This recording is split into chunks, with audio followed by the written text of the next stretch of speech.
Ora, boa tarde a todos. Temos aqui o Carlos Barros hoje para uma conversa connosco. Comigo está aqui o Nuno. Olá, Nuno. Olá, Carlos Barros. E a quem nos está a ouvir. Vamos conversar aqui um bocadinho com o Carlos Barros, que tem muita história para nos contar. Nuno, faz as honras da casa. O meu receio é que hoje o tempo seja pouco para falarmos com alguém que tem uma experiência tão vasta em desporto automóvel e fomos procurar aqui a ouvir algumas histórias por onde o Carlos tem passado estes anos todos, porque realmente dos ralis ao todo o terreno, alemã, agora mais tarde até os caminhões, portanto deve haver poucas modalidades que o Carlos Barros não conheça e portanto terá certamente muita coisa para nos contar. Mas pronto, temos que começar por algum lado, se calhar começávamos pelo início, não é? Boa tarde, Carlos, e boa tarde a todos. Boa tarde. A questão é, Carlos, como é que isto tudo começou, o bichinho das corridas, e como é que foi esta entrada no desporto automóvel? Olha, eu sempre fui, desde pequeno, sempre fui um apaixonado por automóveis. O meu desejo foi sempre o meu desejo era ser mecânico de automóveis.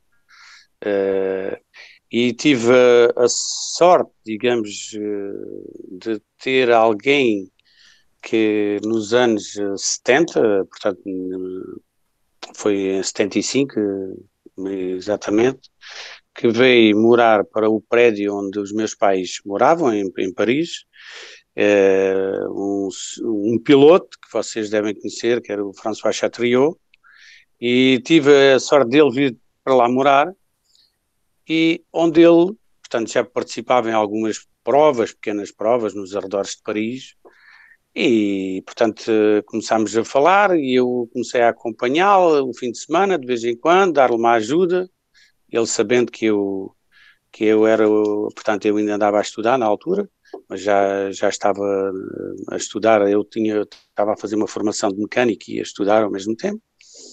E então, aí foi quando tudo começou, e ainda cheguei a ir dar assistência, digamos, numa Renault Dauphine. Portanto, uma Renault Dauphine é algo que se calhar para alguns nunca conheceram uma Renault Dauphine, mas era uma Renault Dauphine semi-preparada. Depois foi uma 504 e portanto eram carros que não eram propriamente carros a 100% de corrida, mas já tinham alguma preparaçãozita e nós fazíamos aquilo que podíamos. Portanto, isto, como eu estava a dizer, começou em 75 e em 77 um dia o François liga para mim a perguntar-me se eu estava interessado em ir apresentar-me para uma entrevista no departamento de competição, que na altura era a Simca Chrysler, que hoje em dia é Peugeot Talbot Sport França. E eu automaticamente, pois o bichinho das corridas já cá estava, fui logo o mais rápido possível, que até na altura, quando eu recebi esse telefonema, estava em Portugal e nem esperei pelo final das minhas férias e fui para a entrevista. E aí começou tudo, fiz um teste e, portanto, a partir do dia 12 de setembro de 1977, exatamente, foi no dia em que eu me apresentei, tudo começou, uma carreira que já lá vão, penso eu, 43 anos agora, e foi só boas recordações e sempre a evoluir até agora. Isto Carlos, foi o começo. Exato. Pouco depois do Carlos ter chegado à Simca Chrysler, na altura, dá-se a fusão ou compra por parte da Peugeot. Hoje em dia é difícil imaginarmos como é que se terá dado aquela fusão entre duas culturas, né? Se calhar uma cultura mais britânica do lado da Chrysler, liderada pelo Desodel, e depois com a chegada de uma estrutura francesa, onde se calhar o Jean Todt já teria algum papel também a dizer nessa estrutura. Como é que foram aqueles anos da fusão das duas culturas no final dos anos 70? Portanto, como eu estava a dizer, inicialmente, portanto, eu quando cheguei ao departamento de competição, tínhamos lá, era na altura dos 5.000, Rally 2, e depois desenvolvemos um Rally 3, ainda participámos numa prova no sul de França com o piloto Jean-Pierre Nicolas, na altura. Ainda preparámos um Chrysler 180, que era um carro com motor Rock, que era já um motor bastante competitivo, mas esse projeto nunca foi avante, porque entretanto antes da Peugeot ainda houve a Talbot, era a Peugeot Talbot, depois aí era a Peugeot Talbot, e portanto daí que nasce o Talbot Sumbim-Lotes, que foram eu aí depois ainda estive deslocado na Inglaterra, agora está-me a falhar o nome, mas onde o Desodel estava, que era o departamento de competição onde estava o Desodel. Estive lá 12 meses a preparar esses carros, e onde participámos em algumas provas com o Henri Toivonen, Guy Frecklin, e é quando aparece o Jean Todt como copiloto.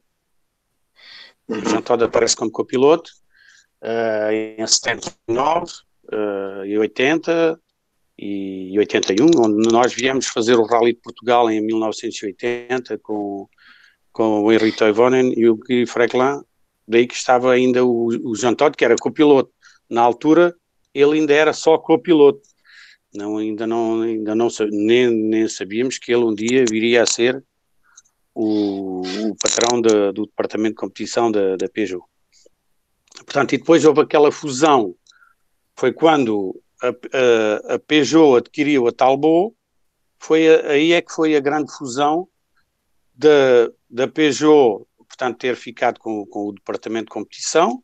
Ora, a partir daí, os ingleses ficaram com a Talbot, com o departamento de Talbot, onde estava o Desodel, claro, que ele era o patrão, e em França começou-se a pensar em criar um departamento de competição, e quando começámos a trabalhar sobre o 205, na altura, pronto, houve o 205 GTI, e a base que não tinha nada a ver, o Turbo 16, o 205 Turbo 16 não tinha nada a ver com o carro convencional, e portanto a fusão foi nos anos 81 para 82, foi no final da aventura da Talbot Lotes, da Talbot Sumbim Lotes, que isso foi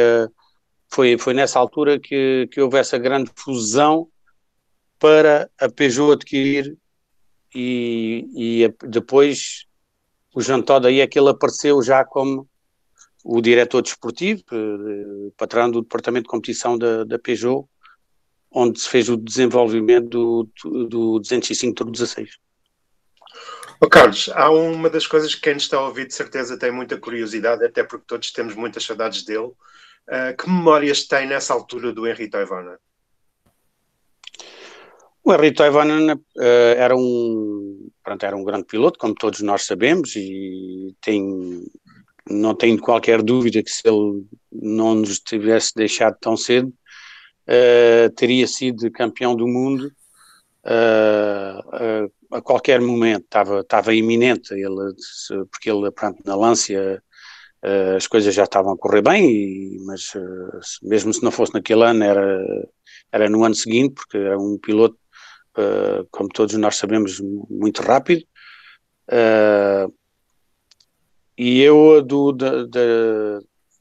no momento em que vivi com ele, era um jovem, nós éramos todos jovens, ainda não tínhamos 30 anos, e portanto era um amigo, e eu tenho boas recordações. Uma vez até ainda cheguei a fazer reconhecimentos com ele, porque na altura, se vocês se lembram, ou se sabem, né, porque vocês também são jovens, os reconhecimentos fazia-se praticamente com um carro quase idêntico ao carro de corridas. Mesmo na altura dos grupos B, os reconhecimentos eram feitos vários dias e com carros praticamente idênticos aos de corrida, não é como agora. E na altura que tínhamos um Subimlotes, e eu não sei por que razão o copiloto dele teve que ir à Finlândia e ele pediu-me para ir a dar as notas ou retificar notas, que eu não era nada não era nada da minha profissão, e fazer isso lá em Ponte de Lima. Tenho coisas de recordação, portanto, provavelmente que são coisas nunca me esquecerei na vida, e eu tinha uma muito boa relação com ele. Éramos amigos, e eu lembro-me perfeitamente que no dia do acidente dele na Córsega, ainda me lembro, porque ele estava um bocadinho constipado e tínhamos falado lá no Parque de Assistência. Pronto, infelizmente foi a última visão que eu tenho dele, mas era uma pessoa muito verdadeira, não era vaidoso, era um piloto, pronto, era mesmo uma boa pessoa. Quer contar-nos uma outra história que tenha vivido com o Toivonen, Carlos? Com o Toivonen, pois nós o que sabíamos o que eu sabia dele, são pilotos que não isto eram praticamente todos os finlandeses na altura, eram todos, e até hoje os finlandeses são sempre muito rápidos e não sabem andar devagar. Não sei se é um defeito, pode ser considerado uma qualidade, mas para outros pode ser um defeito, sobretudo para poder gerir quando já tem um certo avanço. Mas eu ainda me lembro na altura, e portanto, na altura do 200 do Subimlotes, era o Desodel que era o patrão, e ele sempre dizia: atenção, já estamos com um certo avanço, não é necessário ir ganhar os troços. E ele dizia: está bem, mas no final a gente viu os resultados. E ele, porque como vocês sabem, nós, o Subimlotes, era um grupo 2, os Forge Scores, e eram os grupo 4, e nós, portanto, lutávamos mesmo assim eu lembro, foi no RAC 1981, quando ele ganhou, tinha como copiloto o Paul White. Ele estava-se a sentir à vontade e, portanto, era um piloto que é evidente que ele teve algumas saídas de estrada, mas isso acontece só quando uma pessoa anda a lutar pelo primeiro lugar. Eu sempre digo, quando um piloto anda a lutar pelos primeiros lugares, acontece de sair. Agora, se uma pessoa anda a lutar por 15º e tem uma saída de estrada, é que é mais difícil de explicar porquê. Ali era... mas ele tinha essa característica que não... Pronto, não ele dizia sempre que sim, mas no fundo, como que praticamente a maioria dos pilotos, quando metem o capacete, eles querem andar no máximo e já está. Não, mas pronto, assim, recordações, eu só tenho boas recordações dele, nada assim de especial, mas tenho sempre uma boas lembranças do Henri Toivonen, sem dúvida. Há pouco o Carlos falava no facto do Talbot ser um grupo 2 e, no entanto, isso não o impediu de ganhar o título de marcas em 1981. Como é que se explica essa vitória quando tinham lá carros de grupo 4 como os Score ou os Audi? Foi uma espécie de David contra Golias nesse ano. Sim, apesar de o nosso grupo 2, pronto, porque aquilo era as categorias por causa do peso e a cilindrada, e mas no fundo o carro estava bem concebido em relação ao Force Core, mas que era principalmente o adversário mais, eram os carros que estavam mais na altura, eram os carros que andavam mais, mas os pilotos também contam, né? Porque neste caso também tínhamos bons pilotos, e era também a fiabilidade, porque a fiabilidade também, porque a gente fomos campeões de marcas, marcávamos sempre pontos, sempre pontuámos, e foi principalmente isso que ajudou a ganhar as marcas, porque pronto, em termos de pilotos era impossível, mas pelo menos as marcas, a partir do momento em que depois era o objetivo, já na altura, em lugar de atacar um terceiro lugar, era preferível ficar em quarto para marcar pontos, e eu apercebia-me claramente que o Desodel nessa altura já fazia essa gestão, portanto, sabendo que não era possível ser campeão, de ter um piloto campeão do mundo no Subimlotes, mas pelo menos ter o campeonato de marcas. Essa vitória no campeonato de marcas terá sido importante para que o projeto 205 fosse avante? Ou ele já iria arrancar de qualquer maneira? Em 1981 ele já estava previsto, já estava a arrancar. Portanto, em 81, portanto, o Jean Todt já estava à frente do projeto do 205 Turbo 16. Aliás, e depois ele deixou de ser copiloto para se dedicar a 100% à gestão da equipa e a constituir uma equipa. E, portanto, o projeto não é óbvio que qualquer bom resultado dá sempre uma ajuda para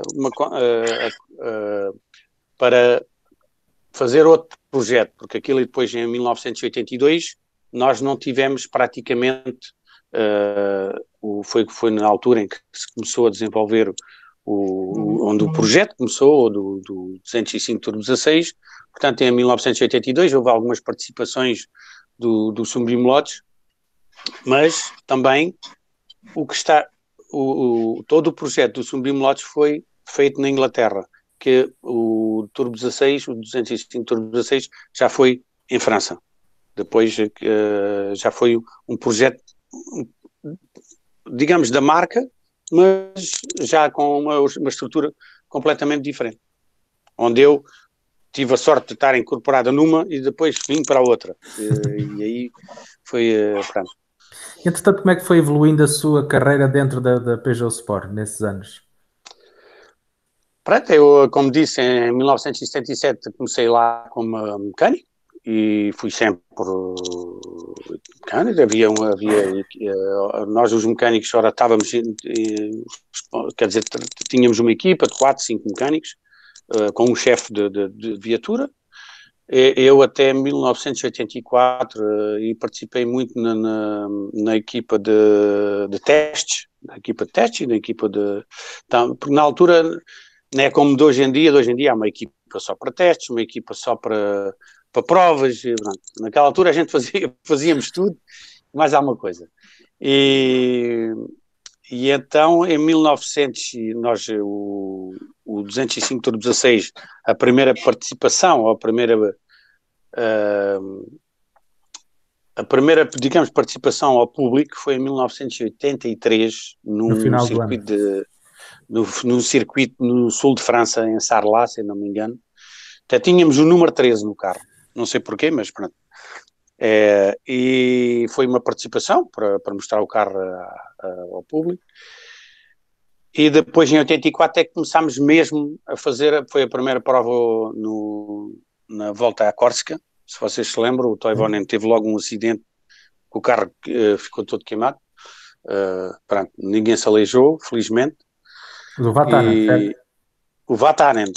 Fizemos a primeira participação em 1984 com o Jean-Pierre Nicolas num e o Vatanen noutro. E portanto, esse ano, pronto, fizemos algumas participações, principalmente em provas na Europa, portanto em 85 foi para o primeiro Rally de Monte Carlo, no final de 84, início de 85, quando o Jean Todt me propôs se eu estava pronto, eles consideraram que eu estava pronto para ser responsável de uma viatura, ou seja, chefe de viatura. Assim, não é chefe, podemos chamar chefe de equipa ou chefe de viatura, ou responsável de uma viatura. E eu, pronto, aceitei, e aí tive uma pequena promoção ou evolução da minha carreira, porque a responsabilidade, apesar de eu, mesmo quando era mecânico ou quando passei a ser chefe de viatura, tinha que trabalhar na viatura e fazia sempre o meu trabalho com a mesma responsabilidade e com o mesmo brilho. E a partir daí, portanto, fui responsável e também fazia, porque eles também gostavam de eu trabalhar muito nos testes, porque eu sempre fui uma pessoa que, além de, porque há sempre um engenheiro que transmite do piloto, o piloto transmite ao engenheiro, o que é as sensações do carro, mas eu tive sempre essa curiosidade quando um engenheiro diz, olha, temos que mudar molas a uma barra estabilizadora, ou um amortecedor, ou os travões têm que ser, vamos mudar isto, mudar aquilo, e eu tive sempre essa curiosidade para não só mudar uma peça e sempre preocupar porque é que vamos mudar a peça. A minha preocupação também era saber, olha, quero saber porque é que vamos mudar esta peça, e também ouvia o piloto e pronto, a gente éramos uma equipa, se o tempo era melhor, se o piloto realmente ficou satisfeito com essa mudança, tudo isto para que, pronto, para adquirir alguma, mesmo se eu não tirei nenhum curso de engenharia, mas pronto, mas no terreno aprendi muito com os vários engenheiros com quem eu trabalhei, e como era chefe de viatura, aliás, eu tinha sempre um rádio, porque por vezes o engenheiro dava-me informações pela rádio e dizia, olha, vamos fazer isto, e eu sempre gravei na memória aquilo que fazíamos e foi nesse sentido que eu conseguia evoluir. Carlos, e qual foi o carro que lhe calhou em sorte? Foi de Vatanen ou de Salonen? No primeiro, nem um nem outro, foi o Bruno Sabi. De Sabi. Bruno Sabi, mas uma coisa é que nós, isso era uma das coisas que eu queria referir, é que nem sempre tínhamos o mesmo carro, o mesmo piloto, digamos assim. Portanto, nós podíamos ter porque nós até havia provas, tínhamos só 2 pilotos, outras vezes tínhamos 3 pilotos, e às vezes até chegámos a ter pilotos como o Carl Grundel, como o Stig Blomqvist, tivemos portanto, o Bruno Chacarmeta, até tivemos o Carlos Reutemann na Argentina, mas o Bruno Sabi era mais provas de asfalto, ele era mais especializado, pronto, apesar do Monte Carlo não ser 100% de asfalto, mas ele, no fundo, como conhecia bem, mas cheguei a ter o carro do Vatanen, cheguei a ter o do Salonen, ou outros. Portanto, isso era uma coisa que não era, digamos, eu não começava com um piloto no início do ano até ao final do ano. E não, por acaso é uma coisa que eu nunca... É um bocado curioso, porque eu sei que de hábito, portanto, assim, se fosse sempre o mesmo piloto, uma pessoa já sabia os hábitos dele e aquilo tudo, mas a verdade é que de vez em quando nós mudávamos. Carlos, como disse há pouco, a Peugeot estreou-se na Corsica 84 e 2 rallies depois já estava a ganhar na Finlândia. Tecnicamente, para quem esteve e conhece tecnicamente como poucos aquele carro, Onde é que estava o segredo para um sucesso tão rápido do carro no Mundial de Rallys? Como vocês sabem, naquela altura o carro que dominava os rallies era o Audi A4 e, portanto, era um carro com motor dianteiro, apesar de ter 4 rodas motrizes. Nós sabíamos a concorrência era o Lancia 037, 2 rodas motrizes, havia aqui no asfalto onde eles podiam andar. E os engenheiros da Peugeot, portanto, decidiram fazer um motor, não é 100% central, mas já estava quase com uma repartição de massas bastante equilibrada. Nós tínhamos uma repartição de massas um pouco melhor que o Audi, porque, só para vos contar, nós não tínhamos um Audi, nas nossas oficinas não tínhamos um Audi 4 de corridas, mas tínhamos um Audi 4 de estrada, também para ver tudo aquilo. Tínhamos um Renault Turbo também, só o 037 é que não tínhamos, porque aquilo é mesmo assim, quando podemos, é uma forma de ver o que é que está feito e tentar fazer melhor. Portanto, os engenheiros decidiram, fazer o carro daquela forma e que na altura tinha que se fazer 200 carros para a homologação. Se vocês lembram-se, tivemos que lançar 200 carros de estrada, eram todos cinzentos. Portanto, o carro, não há dúvidas que tinha um bom chassi. E, portanto, o motor provavelmente não era tão potente como o do Audi, mas aos poucos, e depois foi-se evoluindo, e porque na primeira versão do 205 Turbo 16 ainda não havia injeções eletrónicas, era em injeção capa, que aquilo ainda era com uma borboleta, e portanto, porque a gestão eletrónica só veio em 86, é que começámos já a ter a injeção eletrónica, mas que não tem nada a ver com o que nós temos no dia de hoje. Mas eu diria que o carro nasceu bem, isso foi logo uma boa coisa, que aliás depois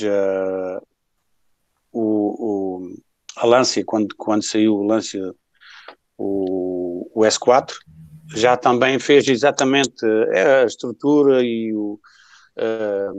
a disposição do motor, da caixa de velocidades e tudo, era basicamente idêntica ao 205 Turbo 16.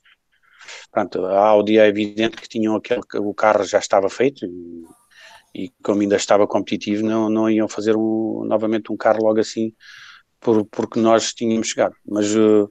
Mas o carro nasceu bem, e quando nasce bem é mais fácil. Fala-nos um pouco dos dois principais pilotos que militavam na equipa. O Vatanen por um lado, Salonen por outro. Ainda há pouco nos falava que conheceu bem os dois porque trabalhou no carro de ambos. Que diferenças é que existiam na forma de trabalhar de cada um deles? O Vatanen, digamos que é um piloto que não gostava muito de perder. Isso era, portanto, ele no fundo era mais um finlandês que não sabe, que, no meu ponto de vista, não era daqueles que sabia bem gerir as vantagens que tinha por vezes, ou as desvantagens, porque, mais uma vez, na Córsica, só para dar um exemplo, em 85, que ele também saiu, que até vê-se imagens com o piloto com o braço fora e aquela coisa toda, porque ele tinha furado 2 vezes, furou, só tinha uma roda suplente, mudou, mas ainda perdeu muito tempo. E que aquilo, os troços na volta à Córcega, aquilo era troços de 50, 60 km, ele perdeu, eu não sei se não foi 15 minutos. E mesmo assim, ele ainda estava com intenções de ganhar o rally, com 15 minutos de atraso. Vocês já verem as imagens que ele ultrapassa um Opel Ascona, que era na altura, se eu não me engano, era o Guy Franklin que ia nesse Opel. ele ultrapassava carros e não sei o quê. Mas, pronto, era um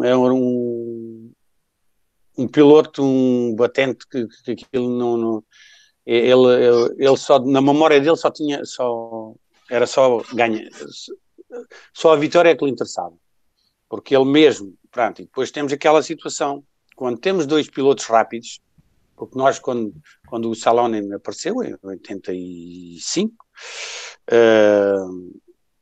o Salonen vinha era naqueles Nissans, aquelas banheiras, mas eu por acaso foi um piloto muito descontraído, ele até tinha aquela coisa, ele fumava, o Salonen, mesmo nas ligações, ele tinha tendência a fumar um cigarrinho, de vez em quando jogava a beata, que como chama-se, e aquilo aqui cá atrás, onde é que era o arrefecimento dos radiadores do óleo do motor ou da caixa. Aquilo era uma coisa, nós na brincadeira até dizíamos, tínhamos que pôr um cinzeiro dentro do carro, que obviamente não íamos fazer. Mas era um piloto completamente... Nunca vi o Salonen, nunca vi aquele piloto com alguma crise, mesmo se ficasse ou furou, ou teve um problema mecânico, nunca vi, era uma paz de alma, mesmo na cara dele a gente via, vocês veem aquele piloto com aqueles óculos, mas tinha uma rapidez que eu sempre... E ele era muito... Ele raramente tinha problemas mecânicos por exagero. Digamos que se ele sentia qualquer coisa que estava a ceder no carro, que acontecia, né? Ele automaticamente ou levantava o pé e chegava e dizia, olha, há qualquer coisa que não está bem, e portanto que nós conseguíamos consertar. Já o Vatanen não era assim. Eu uma vez aqui em Portugal, eu creio que foi em 85, porque ele em 86 não ocorreu, eu fazia assistência de helicóptero, não sei se vocês se lembram, ainda era permitida a assistência em helicóptero, e ele, bateu, deu um toque, partiu uma rótula, e nós dissemos, olha, então assim que puder, nós estamos cá em cima, assim que puderes, para que nós descemos e vamos tentar parar. E ele, tanto andou, e ele a tentar chegar ao fim do troço, também tenho a impressão que foi para os lados de Ponte de Lima. Tentou chegar ao final do troço, mas houve uma altura que aquilo se deu de tal maneira que já não conseguia. Mas só que aí já danificou não só a rótula, e depois danificou uma cabelagem de um sensor também, que andou, que depois tivemos que mudar essa peça e levou mais tempo e fez com que depois ele não conseguiu chegar, porque aquilo tinha um tempo, depois de chegar de um troço a outro, há sempre um tempo máximo, um limite, e perdemos tempo mais na reparação e ele não conseguiu chegar lá. E isso era aquela coisa, ou uma pessoa para logo, de forma a poder reparar, perde-se aquele tempo, mas depois, porque ele já ia a perder tempo, o facto de não estar com o carro em condições, e depois ainda perdemos mais tempo do facto de ter danificado mais outra peça. Mas pronto, era assim, eu às vezes via ele, eu vou contar aqui uma coisa curiosa, eu às vezes eu estava a trabalhar no carro, assim, na preparação, e ele estava lá, e ele falava com o carro ele sozinho. Eu cheguei assim a concentrar-se e a dizer, mas isto é verídico, vamos ganhar. E eu, às vezes, o que é que se passa aqui? E mas depois já estava habituado, que ele às vezes falava com o próprio carro, não é? Portanto, mas era pronto, não quer dizer que ele fosse mas era um piloto que não gostava de perder. Não gostava, por nada, de nada, não gostava de perder. Era mesmo assim. O Salonen era um pouco menos exigente, como dizia, mas consta-se que a única coisa que ele queria era a direção assistida no carro, não era? Isso porque ele era... Porque a gente, quando olhava para ele, pronto, ele lembra no Rally da Suécia, pronto, aquilo na neve ainda era coisa, mas ele quando chegava, é verdade que porque ele não era... Porquê? A razão é porque ele... Pronto, digamos que na altura, né, como de hoje em dia, todos os pilotos têm uma preparação física, Claro. toda a gente vai ao ginásio, e ele não, mesmo se o Vatanen, ou mesmo, eu lembro-me, o Toivonen, uma pessoa tinha uns braços que aquilo, pronto. Ele não era nada de ele era mais de estar à mesa a comer, fumar um cigarrinho. Claro. E ele Pronto, queixava-se disso. Ele queixava-se e dizia: quando eu peço a direção assistida, mandam-me ir fazer ginástica. exatamente, portanto a razão era essa, mas depois no Evo 2 já se conseguiu meter a direção assistida.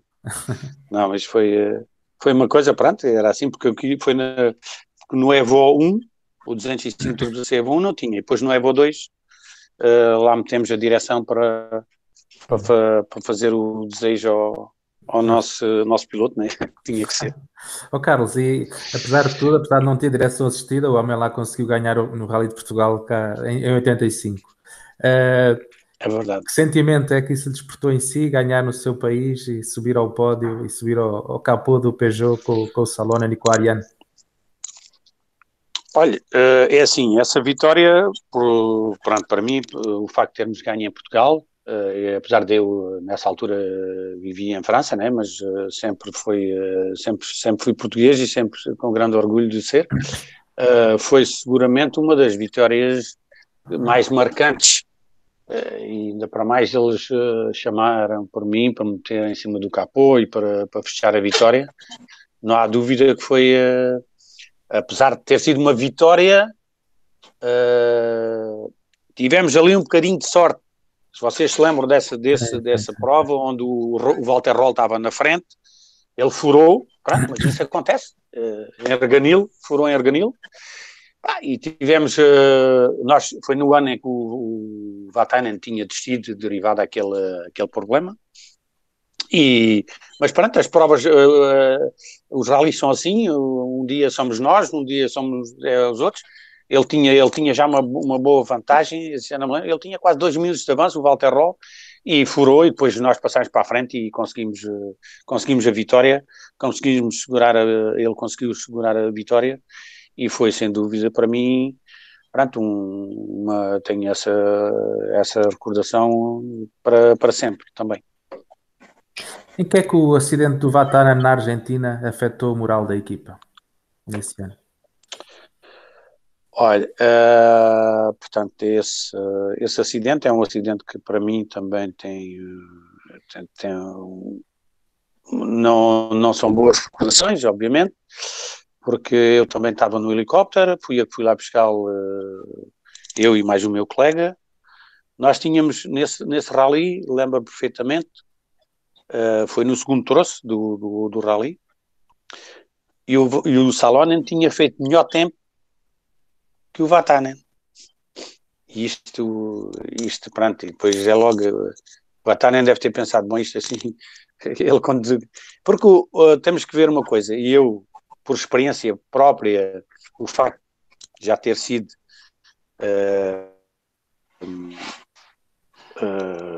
já ter tido 2 pilotos quando tinha a minha equipa, o primeiro adversário é o colega de equipa, não é o adversário da outra marca. Porquê? Porque se ele é mais lento que o colega de equipa, ele não pode dizer que é dos pneus, ou é do motor, ou da suspensão, ou disto ou daquilo, porque ele tem o mesmo carro e tem os mesmos meios, está a ver? E isso, portanto, e eu acho que ali eu lembro-me, porque até houve situações já antes do Rally da Argentina, na Nova Zelândia, se vocês se lembram, quem ganhou o Rally da Nova Zelândia? Foi o Salonen. Salonen, exatamente. E ele ficou azedo, como se costuma dizer, o Vatanen, como não gostava de perder, ficou... Deve ter pensado, bom, agora quer dizer... tudo bem, pode ser um bom piloto, mas... E então, aquilo... eles chegaram na Nova Zelândia, Portanto, na altura a gente ainda tinha escolha de pneus. Havia ali onde se podia talvez haver uma diferença, era se tivesse uma boa escolha de pneus, e aquela, ou nos recortes, ou uma borracha mais macia que outra. E então, na assistência, os pilotos já não se falavam. Mas isso acontece, isso é normal, né? Que seja na Fórmula 1 ou que, no rallies ou onde for. Até a partir do momento em que um colega é mais rápido que o outro, há logo ali qualquer coisa. E então, para falar do acidente, aquilo foi um acidente bastante grave, porque era numa reta, aquilo provavelmente o carro ia na velocidade máxima, cerca de 190 ou 200 km por hora, que a gente tinha uma caixa longa, e lembro, porque aquilo era retas imensas, e eles tinham uns ratores para terem uma velocidade de ponta bastante grande. E então, aquilo quando para dizer que ia no helicóptero, eu ia a seguir o Salonen, porque o Salonen tinha saído primeiro que o Vatanen, e quando estamos quase no final do troço, dizem-me pela rádio, atenção, volta para trás, que o Vatanen teve um acidente. E quando voltámos, parámos com aquilo era o par do motor para um lado, era peças do carro todo quanto era sítio, uma coisa impressionante. Chegámos lá e ele estava no chão, estava lá uma pessoa que era um médico, queria ter um espectador, pronto, disseram, olha, ele estava inconsciente, conseguimos transportá-lo para o helicóptero, na proteção inferior do carro, que também estava numa parte, era uma proteção em Kevlar, e nós conseguimos lá levá-lo, e eu lembro perfeitamente, e ele nos livros que ele agora está a escrever um outro livro, e eu lembro perfeitamente que ele dizia em inglês, no more rallies, que ele dizia, não queria mais fazer rallies, não sei o quê. Mas depois eu, quando mais tarde falei com ele disto, ele não se recorda de ter dito isso. Portanto, ele estava inconsciente. E pronto, ele foi para o hospital, apesar do acidente, o rally não parou, que é uma coisa, portanto, não sei, podíamos ter parado, né? Podíamos ter dito, olha, ele, pronto. É verdade que ele, depois no hospital, começou a recuperar, digamos, a memória, não completamente, porque o grande problema que ele teve foi um tendão que se partiu um tendão, ou cortou um tendão na perna, e portanto ele ainda hoje ele tem alguma dificuldade com a perna esquerda, mas digamos que a equipa propriamente dita naquele momento tinha que olhar para continuar e fazer um resultado para minimizar o resultado. Mas digamos que a equipa não afetada eu não diria, eu não tenho recordação da equipa ter ficado afetada. É óbvio que era o nosso piloto, ele tinha tido um acidente. Nós sabemos também que neste desporto é um desporto que é perigoso, sabemos que pode acontecer, não é? Portanto, não ficámos abalados.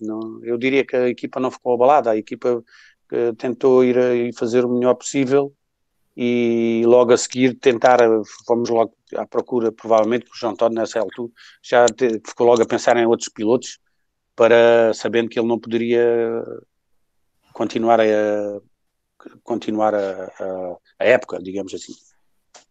E o piloto escolhido foi Joachim Kunen, que no ano seguinte, depois da Peugeot ter ganho o título de marcas e de pilotos com o time Salonen. O que é que Kunen trouxe de novo à equipa em 86?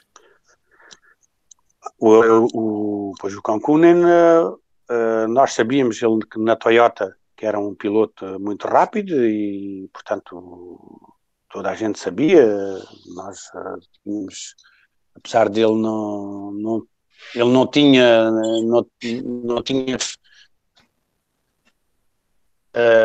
ainda mostrado que podia ser mais rápido que os pilotos que corriam naqueles carros de 4 rodas motrizes, mas toda a gente sabia que era um bom piloto, e logo de início foi um piloto que mostrou a rapidez dele, e pronto, mais um finlandês, o nosso Jean-Todt tinha aquela, pronto, tinha aquela pancada pelos finlandeses.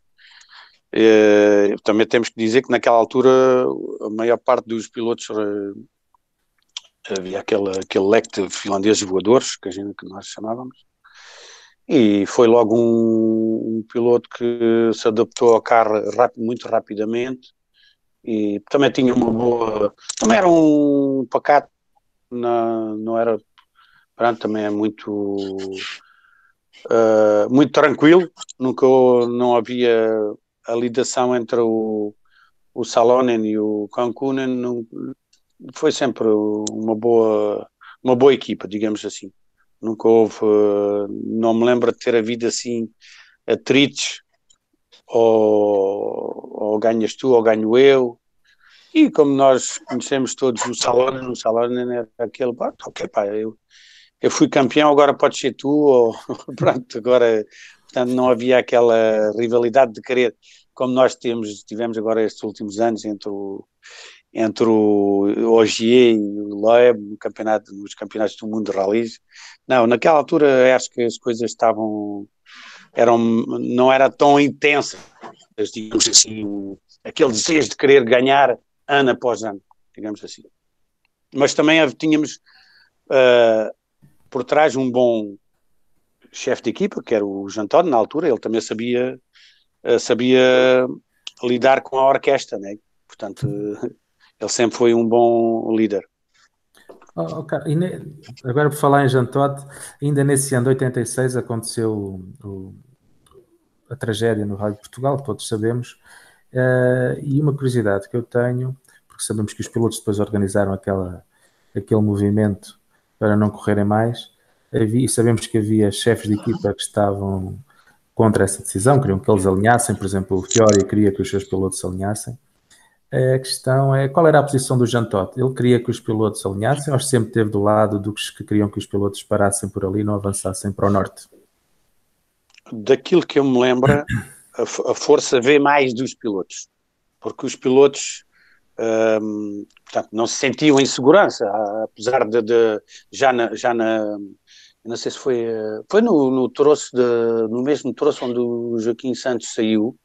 Nós foi o Salonen, ele chegou ao final, foi ao final do troço, ainda tinha o capô traseiro, ele disse, não batia nada, ou bateu em algum espectador, porque aquilo, como vocês sabem, aquilo não tinha, era uma doidice completa. Ainda me lembro mesmo do tempo dos subimolotes, que nós vinhamos ali, fazíamos aqueles troços em Lisboa, os pilotos eles não vinham à estrada, as pessoas iam abrindo conforme os carros iam chegando. Portanto, aquilo foi mais uma força dos pilotos. Os pilotos é que fizeram o forcing, porque é lógico, o Todd ele ouviu os pilotos disseram, olha, o nosso CG é esse. É evidente que se a Lancia tivesse continuado, se o Fiori tivesse dito, olha, nós vamos continuar, nós teríamos que continuar, porque não íamos porque o rally, eles iam marcar pontos, porque ao fim e ao cabo, senão iríamos perder um resultado, e assim, pronto, toda a gente concordou, e assim foi. Infelizmente, pronto, foi pena, porque foi uma edição do Rally de Portugal que ficou marcada pelo acidente, e depois não tivemos o espetáculo, porque ainda por cima foi logo no início, né? Foi logo nós ainda fomos até Monte Junto, se não me engano, depois em Monte Junto é que foi a decisão, exato. E força. Carlos, Isso nessa altura foram 2 meses muito difíceis, não só esses no Rally de Portugal, mas as coisas ainda foram bem piores 2 meses depois na Córsega. Como é que foi aquele ambiente todo depois de ter sucedido o que aconteceu ao Toivonen? Como é que se viveu aquilo tudo lá na Córsega? Pronto, como deves imaginar, pronto, não é que um espectador tenha menos importância que um piloto, mas obviamente que um piloto, ou 2 pilotos, neste caso foi o piloto e o copiloto que morreram logo instantaneamente, queimados, teve um impacto terrível, porque no fundo aquilo os pilotos ainda, portanto, não queriam continuar, logo, isso foi tudo logo, não queriam continuar. Foi as equipas, todas elas ficaram com... porque aquilo, ao fim e ao cabo, mesmo se somos equipas rivais, mas somos uma família, todos, a família dos rallies naquela altura, portanto... A reação foi que e o Jean-Marie Balestre, que era o presidente da FIA na altura, ele estava lá. Pá, e foi, pronto, e depois foi lá, aquilo, se eu me recordo bem, eu acho que houve logo ali uma decisão quase tomada naquela prova, no seguimento do que aconteceu, porque também consideravam que os carros eram potentes, tinham demasiada potência, não tinham, e é verdade que na altura não tinham as tecnologias que há de hoje em dia, aquilo a curvar, um WRC de hoje curva mais depressa que aqueles carros, mas a brincar, passa por cima de tudo e mais alguma coisa. Apesar de não termos as mesmas ajudas que o Fórmula 1 tem, mas nos carros de rally já há muita ajuda também. Os diferenciais eletrónicos e tudo isso já ajuda bastante. Mas naquela altura a gente não tinha nada disso e a potência era aquelas potências que chegavam brutalmente, não tinham a mesma gestão que de hoje em dia. Pronto, começou-se logo a falar que era impossível continuar com aqueles carros. E aliás, o nosso carro tinha 900 kg para cerca de 500 cavalos. Portanto, aquilo era o ratio peso-potência, aquilo era peso-potência, aquilo era uma coisa louca. Mas pronto, para dizer que aquilo, eu acho que a partir dali toda a gente estava consciente que realmente tinha que se fazer algo. Apesar do ano anterior, foi o Atílio Bettega que tinha morrido também na Córsega com o 037.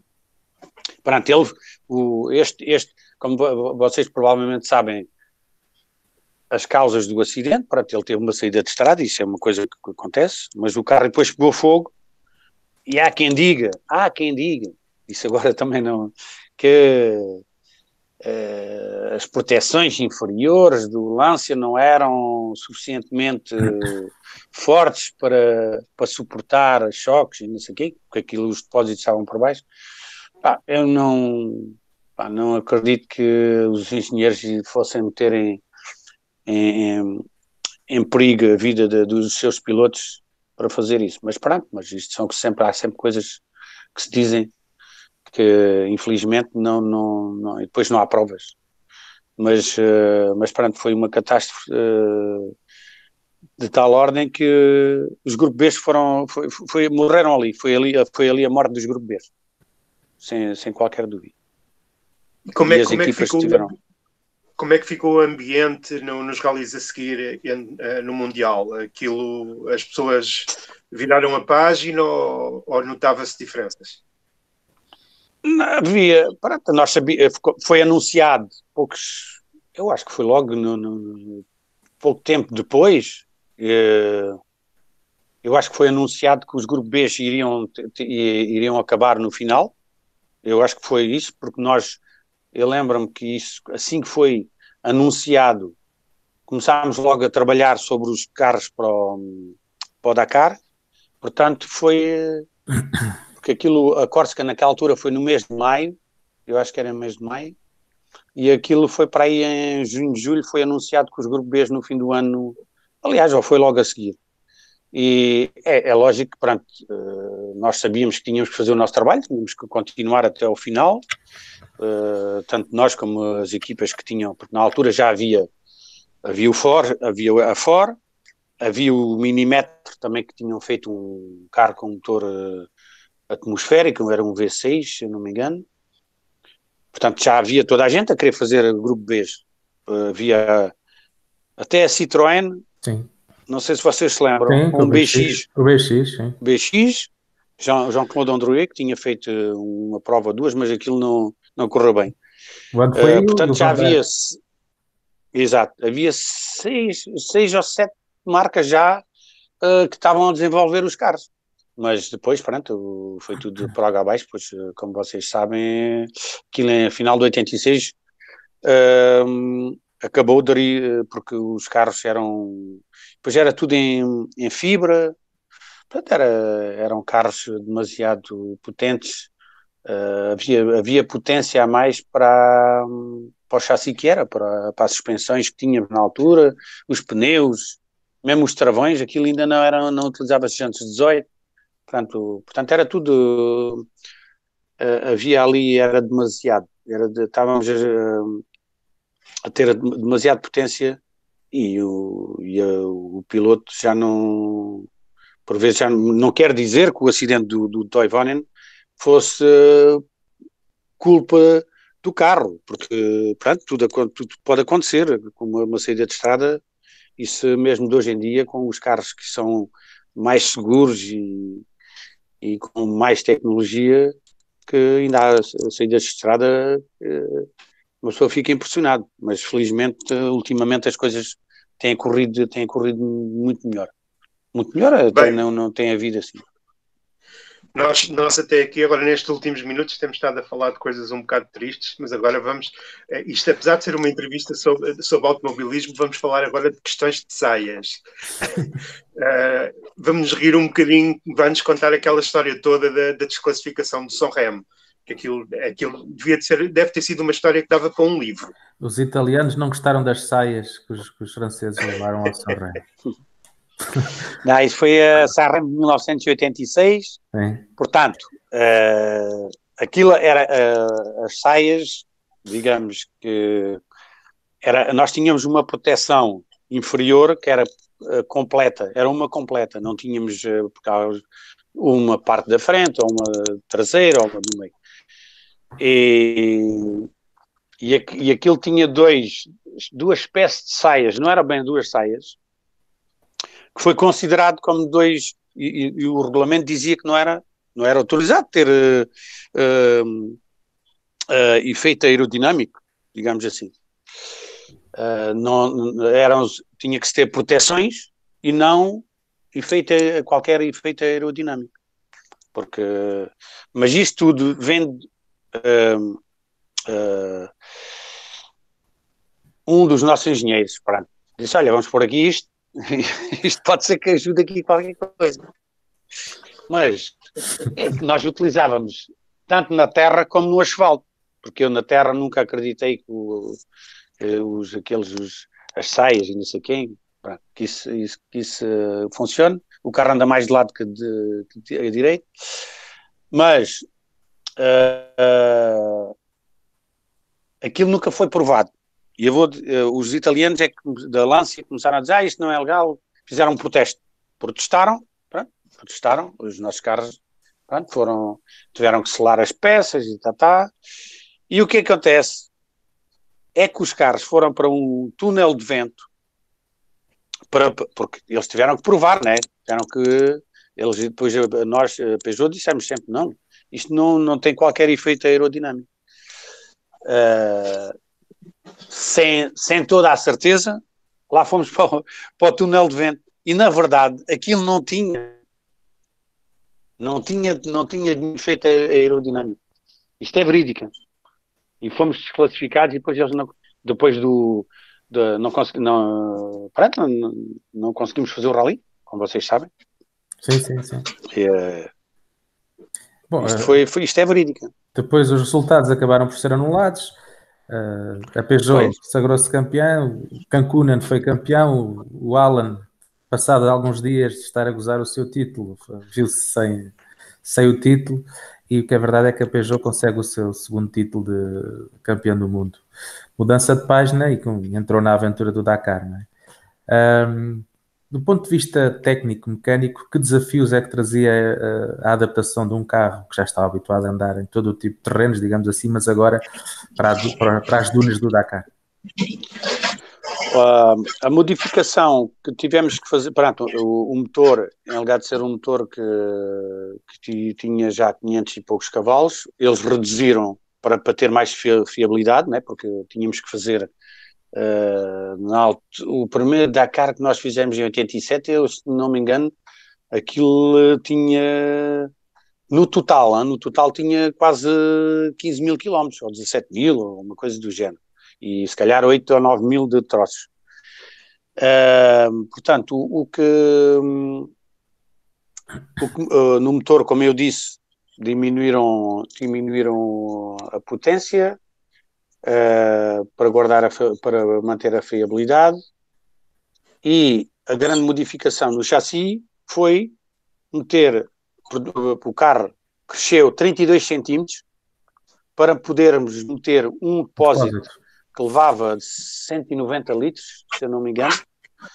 Já tínhamos os dois depósitos inferiores que levavam 85 litros cada um.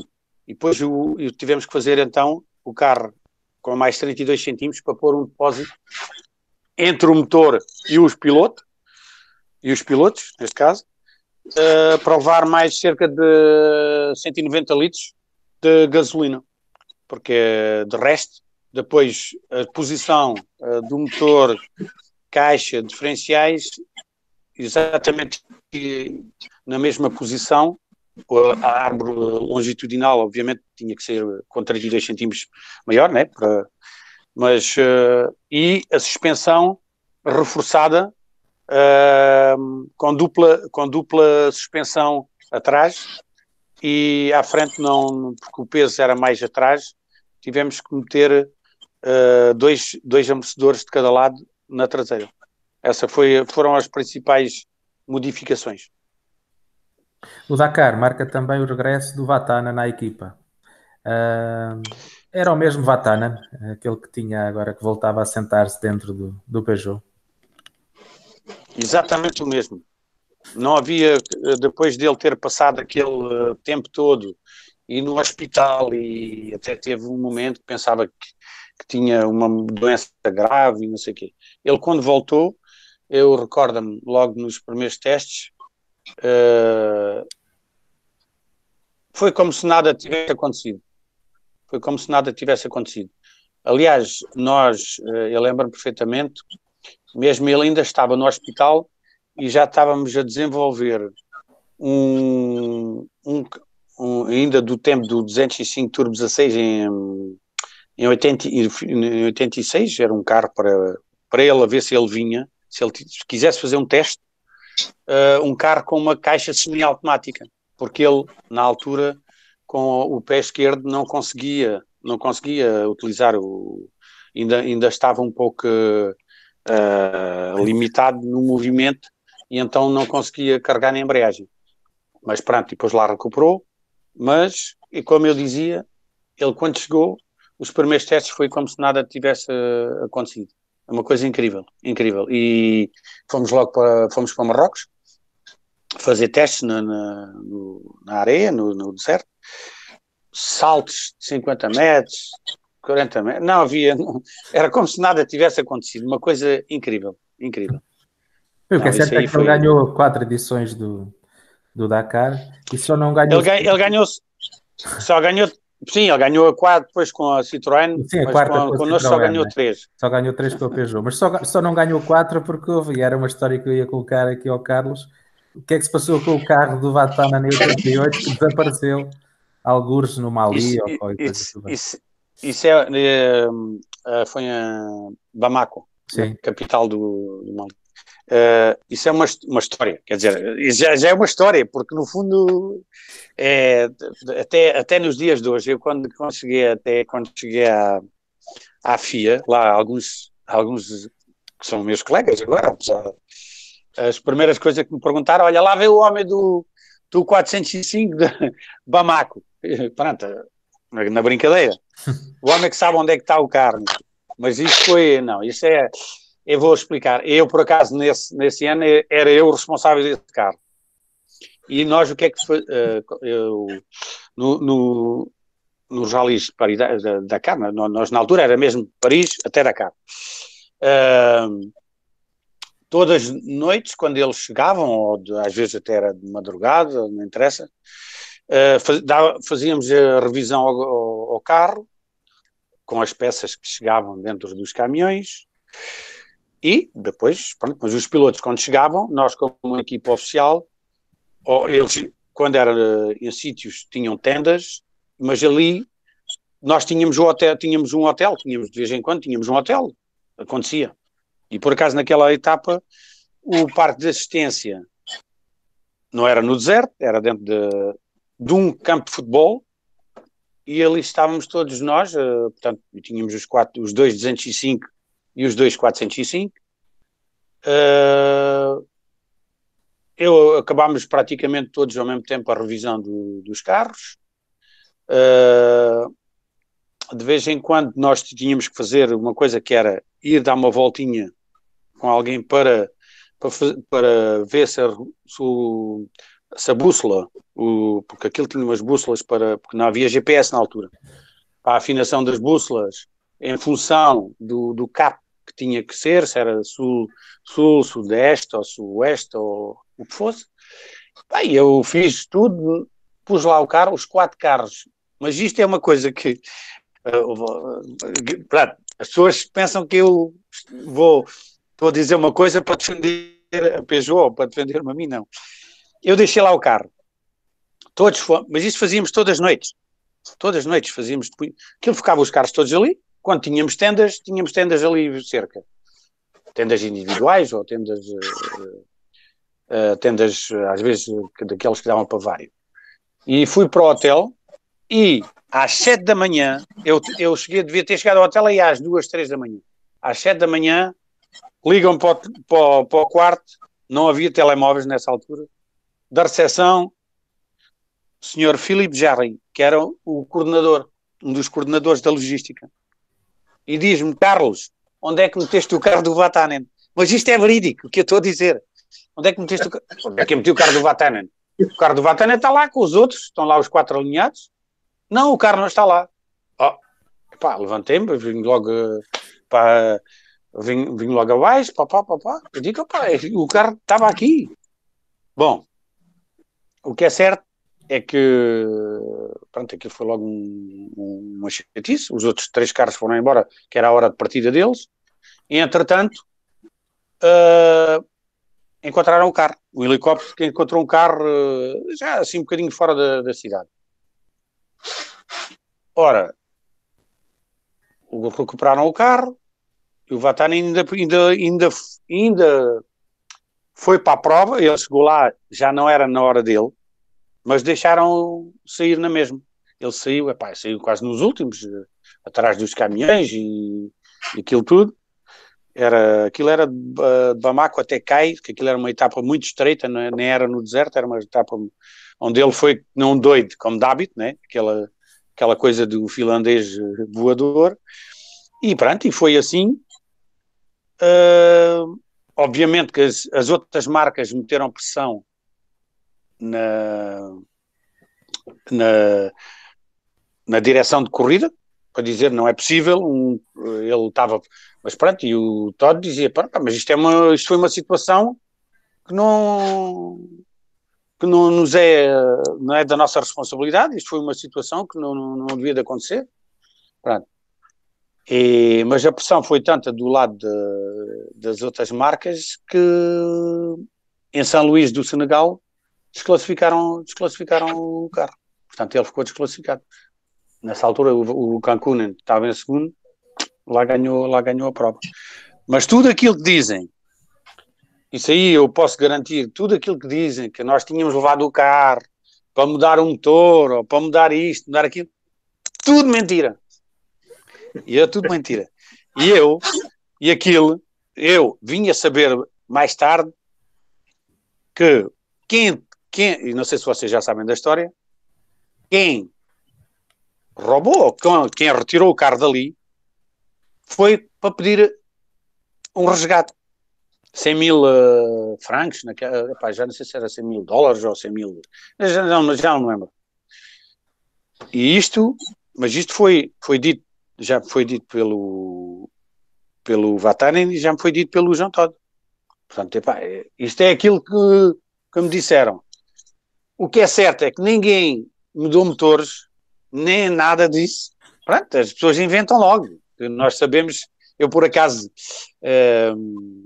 quando li aqui o vosso tópico sobre isso, eu lembro-me de uma vez também, que foi no Rally do Safari, a Audi que tinha mudado as portas do carro e não sei o quê. Eu não sei se é verdade ou se é mentira. Não sei. Vocês já ouviram falar dessa também? Já. Pronto. Mas isto, não sei, também não sei se é verdade ou se é mentira. Mas aqui, obviamente, que a dúvida fica sempre no ar. Eu sei porque nos anos seguintes, no Dakar de 88 e 89, todos lá estão, pronto, nós, aquela malta assim um bocadinho mais coisa, olha, lá está o gajo que foi mudar o motor e tal. Mas isso, não, isso pode, eu garanto que não houve nada.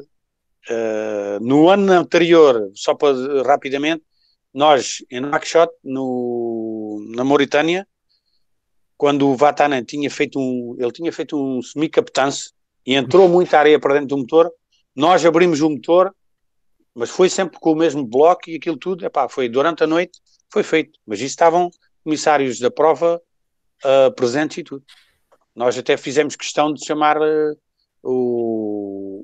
alguém da prova, um comissário técnico, já não me lembro quem era, para ver o que é que nós fizemos.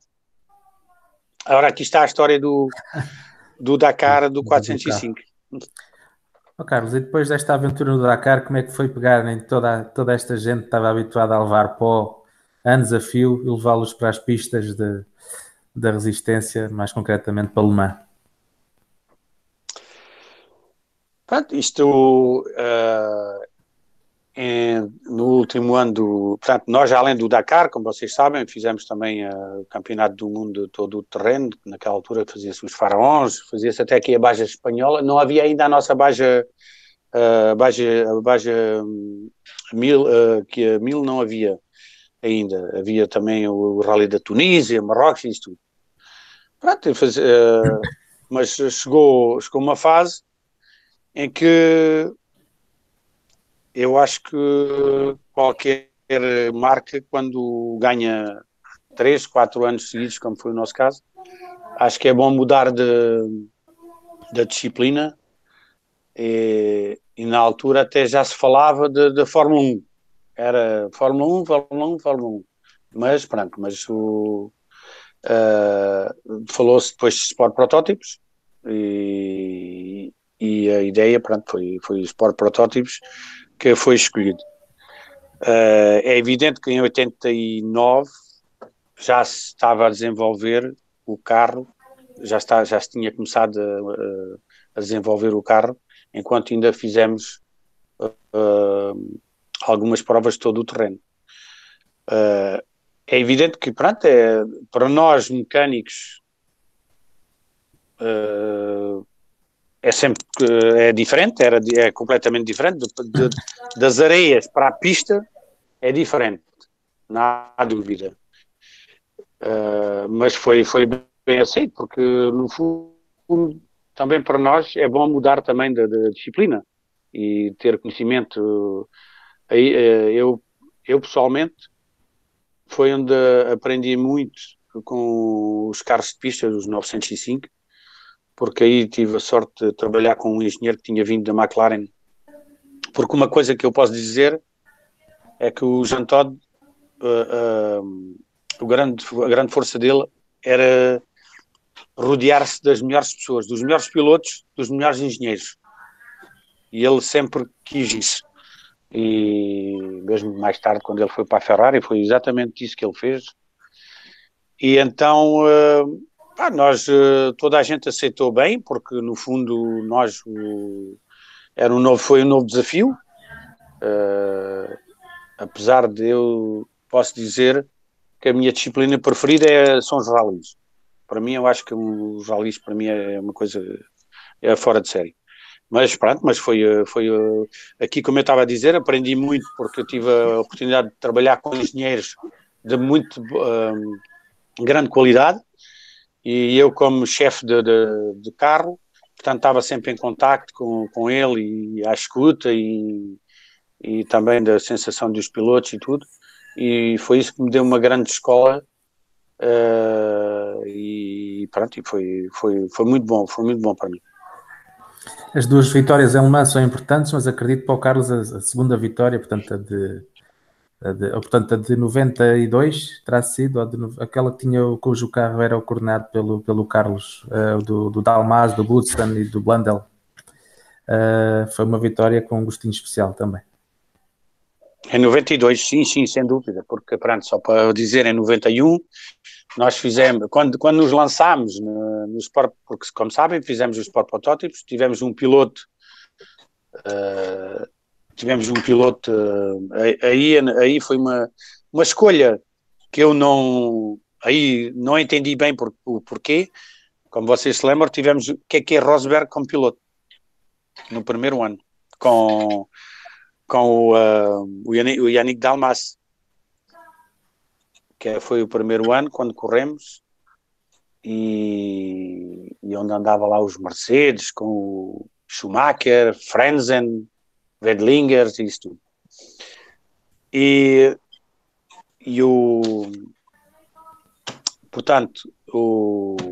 Agora já me perdi. Nuno, ajude-me. Estávamos a falar da vitória no ano em que o carro que venceu foi precisamente o carro cujo Carlos era o chefe de equipa. Sim. Pronto.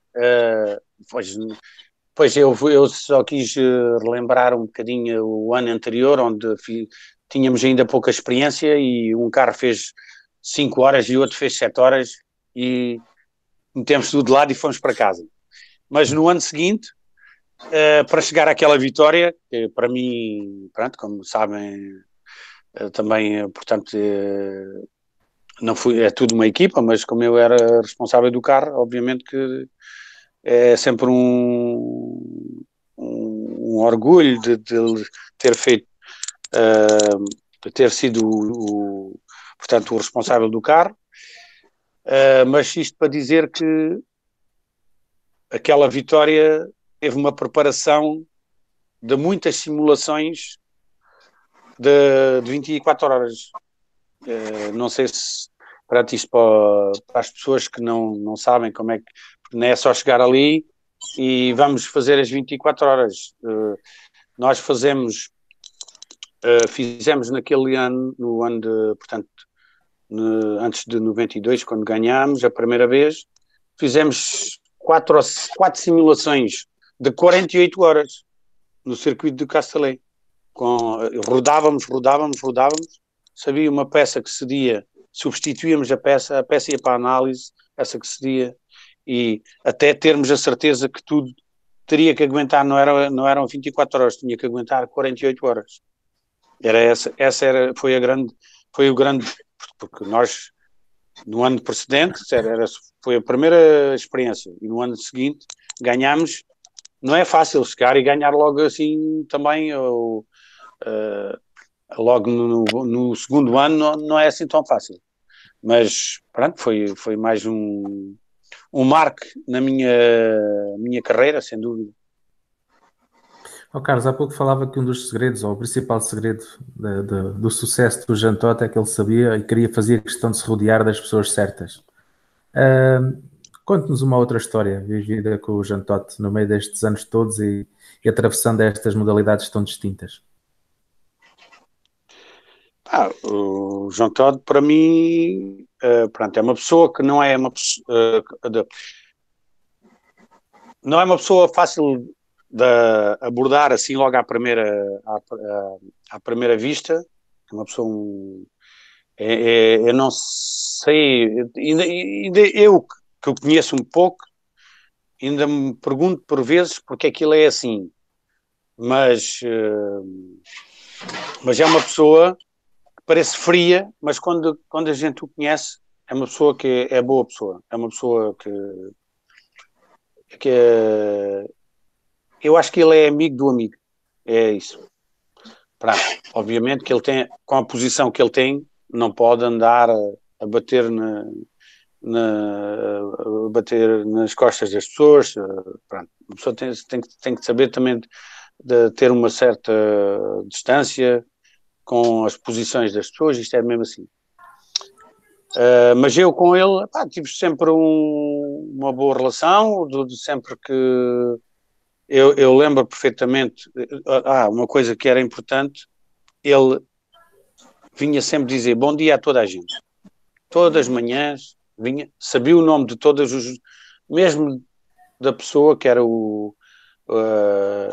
das peças, ele tinha uma grande memória, e pronto, ainda tem,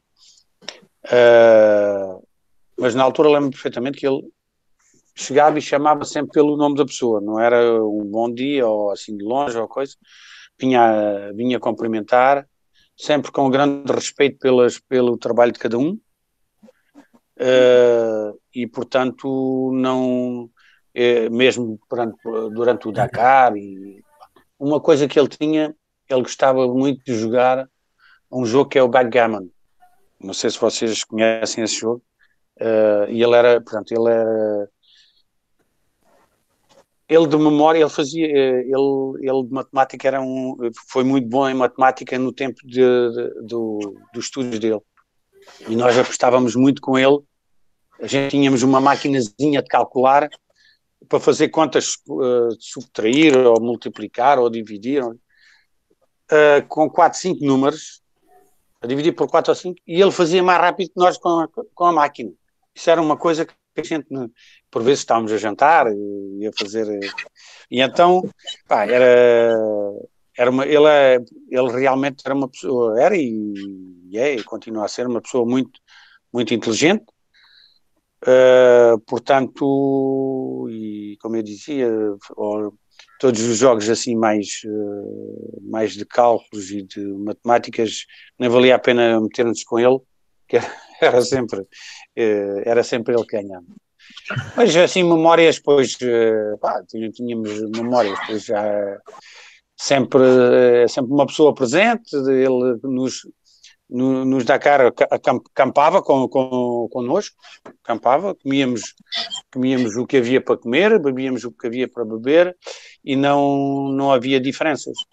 É evidente que no deserto é lógico que também não havia maneira de fazer diferenças entre uns e outros, mas ele fazia sempre questão que, se houvesse, por exemplo, a equipa ficava sempre toda no mesmo hotel, não havia cá o hotel para estes e o hotel para os outros, era sempre, e tinha sempre uma coisa que ele dizia sempre, eu tenho sempre a minha porta do meu gabinete está sempre aberta, não havia cá, é só bater e a não ser que eu esteja ocupado por uma reunião, mas sempre qualquer coisa, sempre uma pessoa sempre... Aliás, não sei se vocês tiverem a curiosidade, ontem eu tive... ele meteu uma coisa no site da FIA, por causa da pandemia que há atualmente, é uma coisa que, a dizer que porque neste momento tudo o que é desporto automóvel está tudo parado, e se alguém precisar, se os clubes precisarem de ajuda da FIA, o que for, ele está disposto a ouvir as pessoas e a estar. Portanto, nesse sentido é uma pessoa muito... Eu acho que ele é humano. Acho que sim. Carlos, o nosso tempo já vai longo e nova mudança de página, vamos falar aqui do projeto Peugeot Sport Portugal. Que memórias é que lhe traz estes anos de Peugeot Sport Portugal? Só antes de falar da Peugeot Portugal, só dizer que tive uma coisa onde eu tive também umas lembranças muito boas. Foi em 3 anos que tivemos numa famosa corrida de Pikes Peak. Também tive a oportunidade de lá estar com o 205 Turbo 16, que o primeiro 205 Turbo 16 que tivemos lá, que era um que nós tínhamos feito o rally de Seattle, na altura com o Cancunen, foi logo diretamente para o Colorado, e nós tivemos lá um mês a modificar aquilo tudo. Mas pronto, mas só para dizer que a corrida de Pikes Peak também foi uma coisa que me marcou, porque pronto, ali na altura era tudo em terra, agora já asfaltaram o troço todo, mas pronto, também foi momentos onde marcaram, pronto. Eu posso dizer que fui um sortudo ao longo destes anos, porque fiz um bocadinho de disciplinas diferentes. Não tive, posso dizer que não tive na Fórmula 1. Fui convidado depois do 905, porque foi no final do 905, em 93, que eu vim para Portugal, e houve pessoas que se lançaram. A Peugeot continuou com o departamento de competição, só com os motores, que depois fizeram lá um motor para a McLaren, que aquilo não correu muito bem, e houve lá um engenheiro que foi para a Sauber. Na altura era a Sauber, que a Sauber nasceu nessa altura, em 93, e houve um engenheiro que tinha-me convidado, só que eu tinha vindo para Portugal. Se eu dissesse à minha família, olha, agora vamos para a Suíça, que aquilo era na Suíça, então eles davam-me um tiro. Mas, de qualquer das formas, não estou arrependido, só tenho pena, mas porque era uma disciplina também que gostava de ter feito, mas, de qualquer das formas, não estive lá muito longe. Com os 905, era praticamente um Fórmula 1 com uma carroceria. A minha... Ora, portanto, com a minha vinda para Portugal, portanto, e depois para a constituição da equipa da Peugeot Portugal, Peugeot Sport Portugal, aqui já foi uma coisa diferente, porque tive a responsabilidade máxima do departamento, durante praticamente os 16 anos, de 96 a 2011, assim é que foi. Eu creio que fiz tudo o que tinha ao meu alcance para dar sempre os melhores resultados à equipa, à marca, e acho que no fundo foi-se com altos e baixos também tivemos algum período, porque não tínhamos, se calhar, a ferramenta para lutar pelas vitórias, mas desde o início, em 96, com o 306 Maxi e o Druzilo Lopes, tivemos logo uma equipa para vencer, e a prova foi que logo no início ganhámos várias provas, apesar de não termos ganho o campeonato, mas foi logo um arranque muito forte. A verdade é que depois, logo a partir do ano seguinte, começaram a ganhar o Campeonato Nacional de Rallys.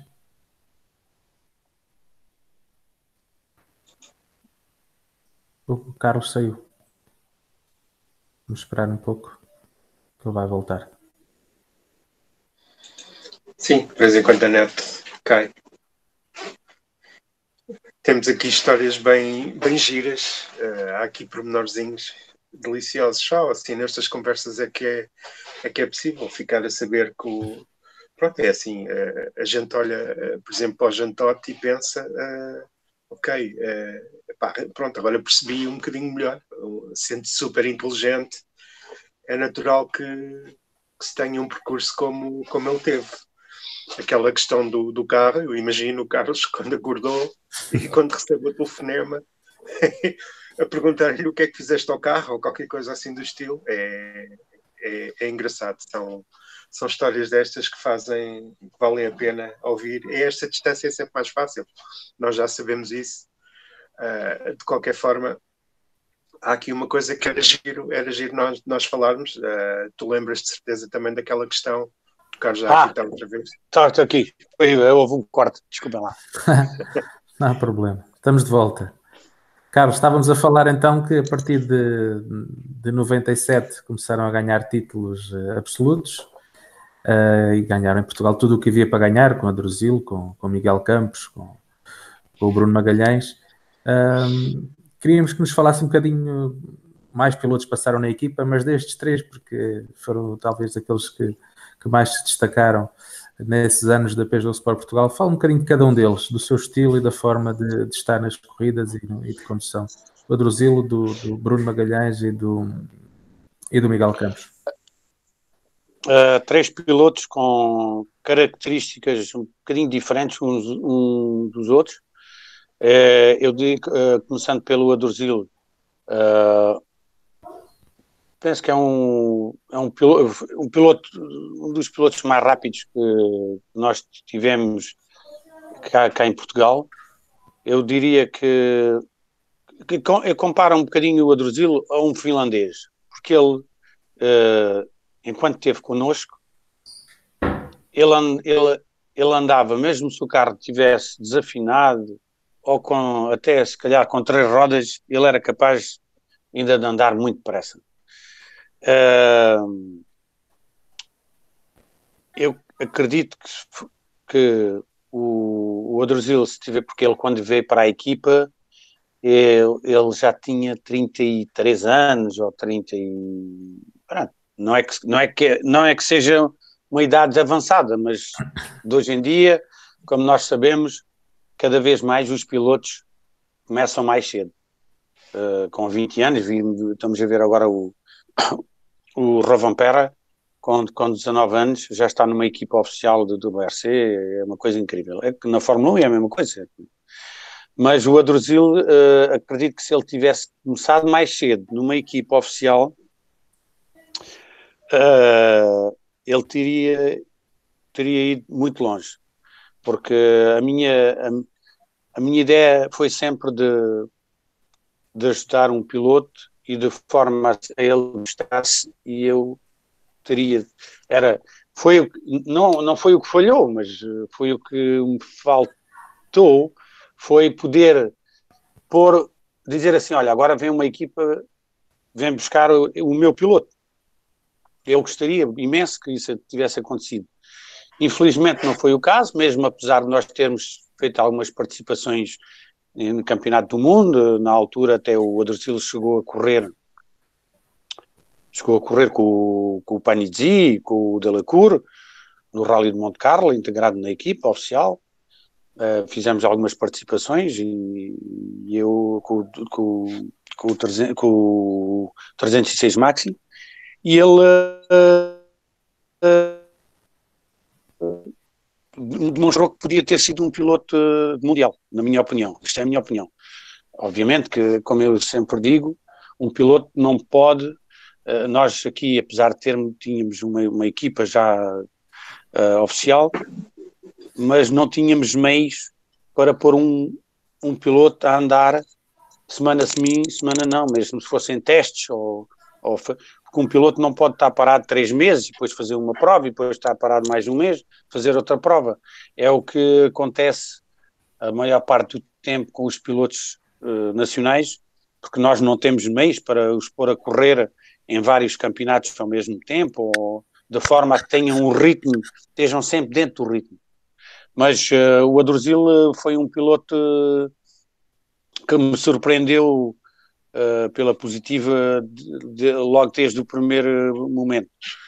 Apesar de nós termos o 306 Maxi, como toda a gente sabe, era um bom carro, mas também o carro não anda sozinho, e ele foi, sem dúvida, um piloto muito... em termos de rapidez não há nada a dizer.